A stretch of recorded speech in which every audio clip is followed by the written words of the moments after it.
We will now move on to our second speaker. I'd like to hand the microphone over to Tori Wood-Bellentina. Thank you, Tori. Hi, everyone. My name's Tori.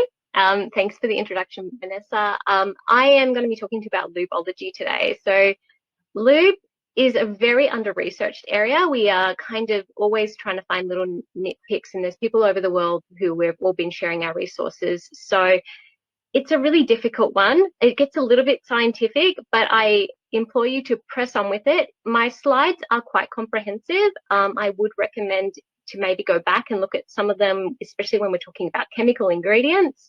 But I'm going to push on because I've only got 15 minutes and I could talk about this for hours. So why we use lube?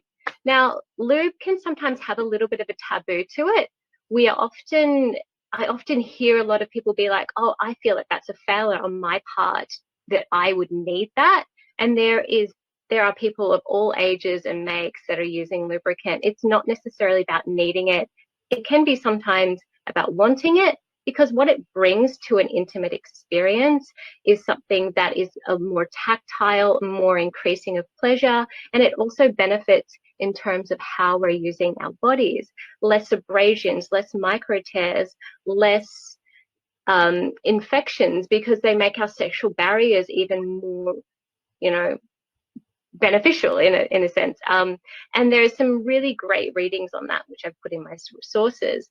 But it can also act as a bit of a moisturizer. It can be this beneficial thing that we're using as a lubrication and something to help our mucous membranes and our vaginal walls become a little bit more moist, a little bit healthier, and a little bit more elasticity, especially as we have that estrogen removed, as we've had surgeries, there's scarring, and we need to nurture that ecosystem that's been a little bit damaged.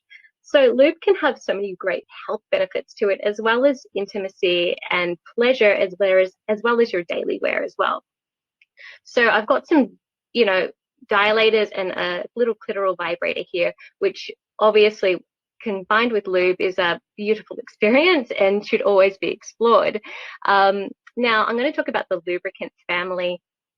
There are 4 types of lubricants, and of course there are subcategories that we expect like to break them down into again, but there is water-based, there's silicone, oils, and hybrids, and I'm going to go into these a lot more in depth a little bit later, but that's the 4 major ones.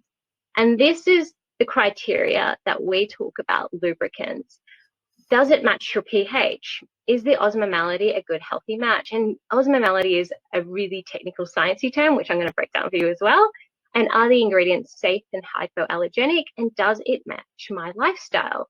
Now, this becomes a really unique question. Your lifestyle could mean the type of intimacy that you're involved with, how you deliver your pleasure, if you're solo play, if you have a partner, if you have partners, and then the type of play that you're using, whether you're using devices or if you're using dilators. The world is your oyster. And so sometimes a lubricant will be more specific to a type of action or a type of play that you're doing. So this is also part of the whole conversation. I've got a pH testing kit here that I always recommend for people who get really sensitive with pH, which I'll go into. And so let's get into pH.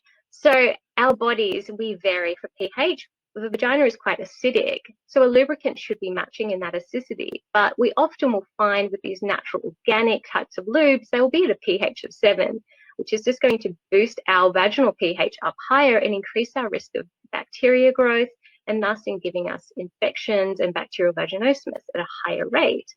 Now, we definitely don't want this, especially when you're going through a difficult time in life and you are maybe immunocompromised.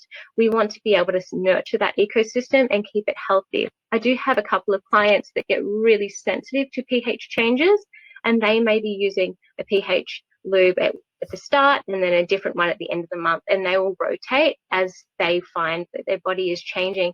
Even if you are still menstruating, or even if you feel you have deep hormonal changes still, this is something that could affect that pH. So if you are someone that just really is struggling with a lubricant and you've tried 100 of them and sometimes they seem to work and sometimes they don't, I highly recommend getting into pH testing and just tracking it for about a month, and you'll be able to figure it out if that is the case. So let's go into osmolality now. Hopefully I won't bore you too much with the science here. Essentially, osmolality is how we absorb content. So our vaginal mucous membranes and everything is making a really lovely material, and that is absorbed at a certain rate, which is the osmolality rating. What we want is a lubricant that matches that. Now, in Australia, unfortunately, there is nothing that is perfect, because this is something that's not highly important to a lot of lube companies, unfortunately. There are some that really strive to make a really great osmolality. However, it's not always the way.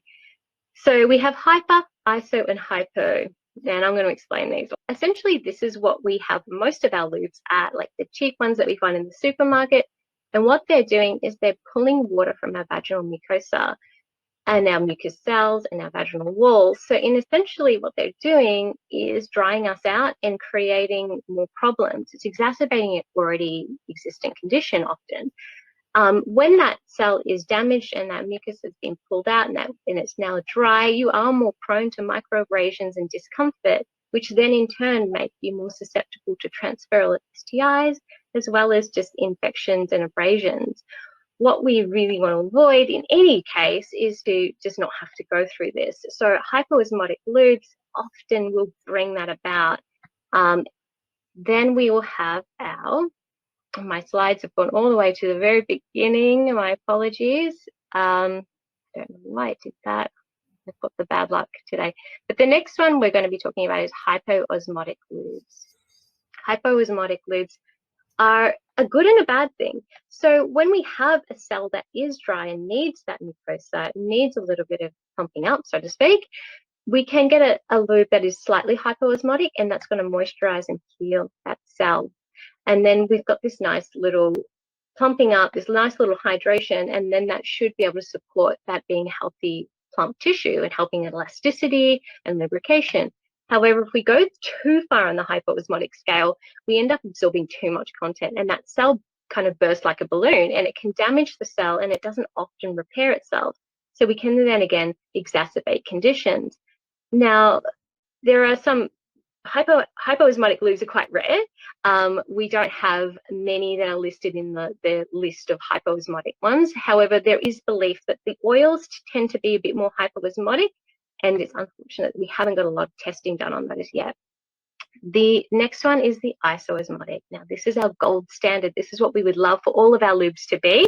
However, it is very rare, and what this is doing is a lovely little recycled effect. It's basically the same osmosity as what we already produce naturally, and it's this nice little recycled effect. It's coming back and forth and then just working with the cell to assist you and the lubrication that is there to make sex comfortable, to make sex accessible, as well as, you know, use with toys and dilators.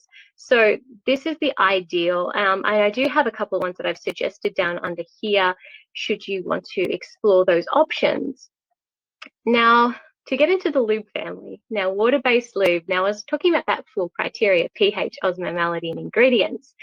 The water-based lube needs to really be covering all of these bases. Now, this is the hardest one to pick for yourself, and we don't all have chemistry degrees and backgrounds in science and figuring out how this works, so it's often really difficult to figure out, and there is a little bit of work on all of our behalves to have to figure out what works for us. Unfortunately, with water-based lubes, these tend to be very cheaply made, and they tend to be the most that hyperosmotic. So they're going to damage that cell as well. Now, I do have on here just a list of ingredients, and this is ones that I implore people to double check their lubricants, grab out the bottle of lube that they're using, and double check that none of these ingredients are in there. The reason being, these ingredients often will come in and kill healthy bacteria. They will interfere with the natural mucosa. They will increase our risk of micro tears and BV, bacterial vaginosis, as well as ingredients that are highly irritating. So they can induce a dermatitis response. They can make us itchy, and that can be, you know, exacerbating a condition that's already there, which we really, really want to avoid. So there is often not this gold standard, and there's a lot of companies that just make things to sell things, and they're not actually thinking about how this works in the body. The next one is silicone lube. Now, I often have a lot of people, when I'm talking about this, often gasp like, oh, I don't want to use silicone. It doesn't feel natural. It's not a natural ingredient. It's not good for my body. And I really, really implore people once again to try this out. Basically, we can veto the pH and the osmolality when it comes to silicone lube because it doesn't apply to the situation. This is a great lube that comes in, it creates a beautiful, soft, silky texture over the skin, and then it allows for really long-term use. So we find a lot of people are great in using this in daily wear for long-term use as well as in intimacy as well. Unfortunately, they don't work with silicone toys or dilators, but it's a wonderful thing to be able to apply it and know that it's not going to run out. These will absorb in terms of how they evaporate more so than absorb. So they're evaporating, and it depends on the molecule size of how that works. And this is another tricky one to figure out, but you can always talk to a lube specialist and they will be able to figure out that molecular size of how these work. And that's just generally by deciphering ingredients. The next lube is hybrid lubes. Now, these are very rare. You only find them in specialist stores like Passionfruit and a few others. And this is a mixture of the silicone and the water. So what it's giving you is that little bit of a safety net, is what to describe it as. That demikethone that is in the silicone agent is acting in that water base as like an option that's, if everything was to absorb, you've still got this tiny little bit of helping hand. And this can be a great way to use with dilators for people who are finding water-based is just not working with them. And you've got a really nice, long-lasting, healthy lubricant there that's not dominating in terms of silicone use. The last one that I have, which is quite popular, especially when I'm meeting people going through different types of cancer treatment, is oil-based lubes. I have a pretty harsh belief on oil-based lubes. I always think it is the last resort. I believe in what I've researched and looked into is that it should be a last resort. You should try the water, you should try the silicone, you should try the hybrids, and the oil is the last resort because it's a huge band-aid. It's often over moisturizing. It can often be a little bit too hydrating, and there is belief that it's operating on that really low hypoosmotic side where it may be pulling off a layer of skin as it sheds from the body. Often we are finding people using food grade materials which are not formulated for the body and can increase our pH quite dramatically and increase our risk of bacteria growth, negative bacteria growth as well. So I'm going to chat through a few of my resources here. There is really little research on osmolality and lubes, and companies don't have to be transparent about this, but there are great resources online, Dangerous Lily, Smitten Kitten, and Passionfruit as well, where we have done our little bits of osmolality research and pH, so you can look up brands. The best way to kind of figure out how this is going to work with you is to often find your lube that you're really wanting to use and try, do your research, look over the ingredients, find something from that similar range if it's not exactly on there, and you can be able to find out what's in there. Some companies are pretty transparent if you email them directly and just ask, like, let me know, what's the osmolality on this? How is this going to work? What's the pH? And most will tell you.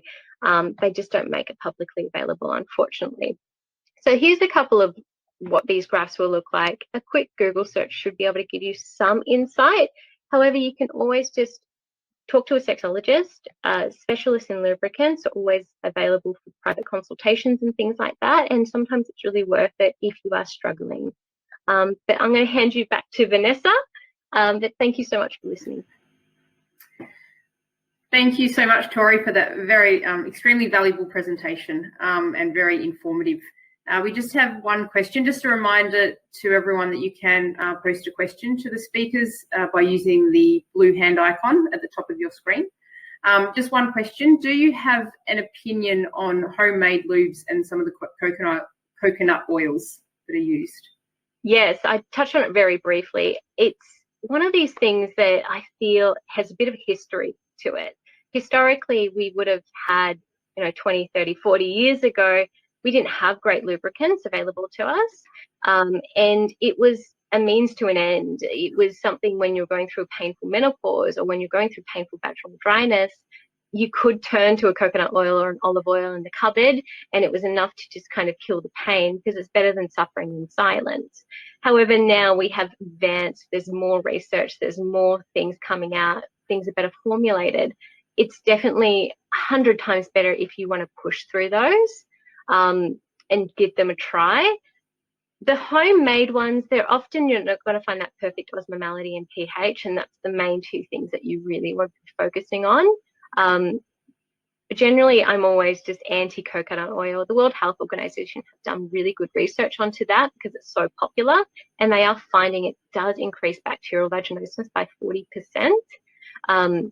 So as a long-term use, it can also become quite addictive in terms of hydration to the body. It can create the body to basically slack off and stop doing its job in maintaining its ecosystem, because it's like, well, something's here doing the job for me. So I'm very, very anti coconut oil lubes and homemade ones. Thank you very much, Tori. That's very helpful. And thanks again for joining us on the webinar.